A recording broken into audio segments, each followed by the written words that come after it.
જલાલપુર તાલુકાના ડાબેલ ગામે એક આદિવાસી યુવાન ગાય કાપવા ન જતા ડાબેલ ગામના કસાઈઓ દ્વારા આ યુવાનને માર મારતા હળપતિ સમાજ સેવા ટ્રસ્ટ મરોલી કાંઠા વિભાગ દ્વારા નવસારી એસપીને આવેદનપત્ર આપી કડક કાર્યવાહીની માંગ કરી હતી।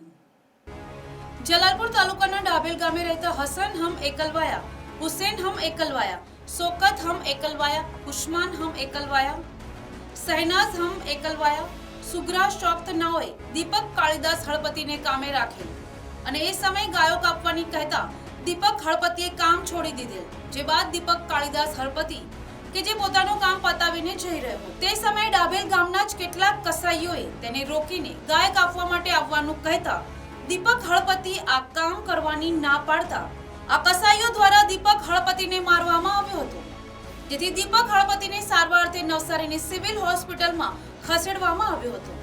ત્યારે આજે બુધવારના રોજ હળપતિ સમાજ સેવા ટ્રસ્ટ મરોલી કાંઠા વિભાગ દ્વારા નવસારી જિલ્લા પોલીસ વડાને એક આવેદનપત્ર આપી આ તમામ વિરુદ્ધ એટ્રોસિટી એક્ટ મુજબ કાર્યવાહી કરવાની માંગ કરી હતી।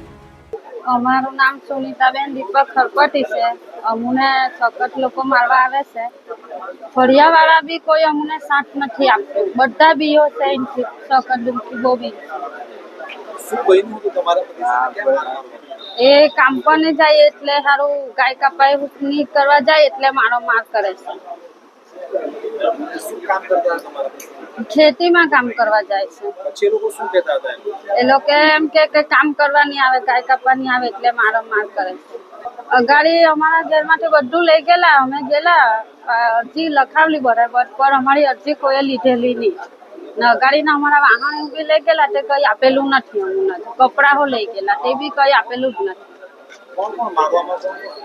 એ સકરડુમનો પોયરો, એના બીજો એક મોટો પોયરો, એક બીજો કોઈ નવો પોયરો હતો તેનું આખું પરિવાર જ ઉઠું એ લોકોનું એમ મારવામાં, બધા જ ઉઠા મારવામાં। મારું નામ નીતેશભાઈ રાજુભાઈ રાઠોડ છે। હું મરોલી વિસ્તારમાં કાંઠા વિસ્તારમાં હળપતિ સમાજનો પ્રમુખ છું ને આ ડાબેલ ગામ મારા બાજુના ગામમાં જ આવેલું છે ને અવારનવાર હળપતિ સમાજ પર ઘણા બધા અત્યાચાર થાય છે ને ઘણી બધી લેડીઝોને અમે છેડતી કરે છે, પણ એના લોકો આ લોકો બી છે એટલે મારી આ સમાજના દરેક જિલ્લાના લોકો ભેગા થયા છે આજે એ અનુસંધાનમાં અને એસપી સાહેબને રજૂઆત કરી છે કે આમને જે આમાં સંડોવાયા છે એમને કાયદેસરની કાર્યવાહી કરે, એમને ગંભીરથી ગંભીર સજાઓ થાય એવી અમારી માંગ છે।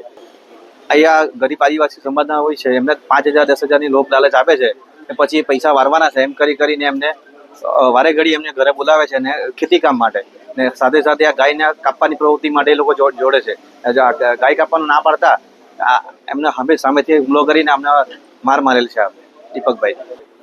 નવસારી જિલ્લાના આગેવાન તરીકે હું આજે આ જે ઘટના બની એની અંદર સમક્ષ આદિવાસી સમાજના ભેગા મળીને તે સાહેબને આવેદનપત્રો આપવામાં આવ્યું છે। કેમ કે જેથી કરીને આ ગરીબ પરિવારને અંદર આ વારે ઘરે આવા જે કિસ્સા બનતા હોય અને આ ગરીબ પરિવારનું શોષણ કરી રહ્યા હોય ત્યારે આ આવનારા સમયની અંદર આવી કોઈ શોષણ નહીં થાય, કારણ કે આ ગરીબ પરિવારને લોકો જોતા નથી અને આ સત્તા પક્ષ બી કોઈ સાંભળતું નથી, કારણ કે વારે ઘરે આ અત્યાચાર થતો હોય તેની અંદર જો રજૂઆત કરવામાં આવે તો ગરીબ પરિવારને ધિક્કારીને બહાર કરવામાં આવે છે। તો આવા અત્યાચાર કરનારને સામે અમે સખત કાર્યવાહી ગુનો દાખલ કરવા માટે સાહેબને આવેદનપત્ર આપ્યું જ છે અને બાંયધરી આપી છે સાહેબે કે જેથી કરીને આવનારા સમયની અંદર અમે સખત કાર્યવાહી કરીને એમને જેલ ભેગા હવાલે કરવામાં સાહેબે નિવેદન આપ્યું છે। પણ જો આ આવનારા સમયની અંદર જો આ રીતે જો સખત કાર્યવાહી ન થાય તો અમે સમક્ષ આદિવાસી સમાજના આગેવાનો ભેગા મળીને રોડ પર હજારોની સંખ્યામાં આવેદનપત્ર લઈને નીકળશું અને ઝુંબેશ લઈને અમે નીકળશું અને સમાજને એક ન્યાય આપવામાં મદદરૂપ થશું। Bureau report NTC news Navsari.